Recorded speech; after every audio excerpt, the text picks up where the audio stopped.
listening to somebody that I used to know with a good pair of headphones, it might be my favorite mix and production of a song ever. So I don't know if you've ever really soaked that song in, but it's absolute genius. There's so many little things coming and going and moving. Then there's vocal tags, somebody like that'll come in after. And it's the mix itself is alive. There's like a living organism that is that song while you listen.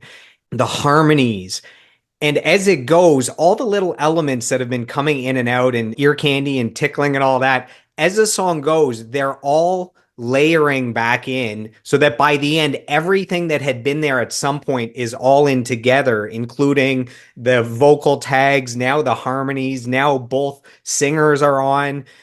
And it sounds like there's strange instruments and harmonics. And I just have to point out that someone that went school for audio engineering, that's the chef's kiss. Like that might be the absolute pinnacle of a mix and production with headphones on.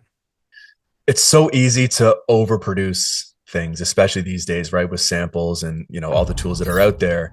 It's really tough to make something that's simple, that doesn't actually have a whole lot going on, be so satisfying and have so much success and have such a connection. So I think, yeah, totally, man. I've listened to it a million times, and that sort of story and journey of a song, exactly right, of sort of jumping through the hoops that your average listener has become attuned to just listening to pop music or whatever, that ticks all those boxes, but then still has a certain je ne sais quoi to it, right? That's like there's this magical X factor that, yeah. And I mean, certainly shouts to Wally on that one too, because he very much like was like self-produced that whole album's worth of stuff. I think basically all of his stuff.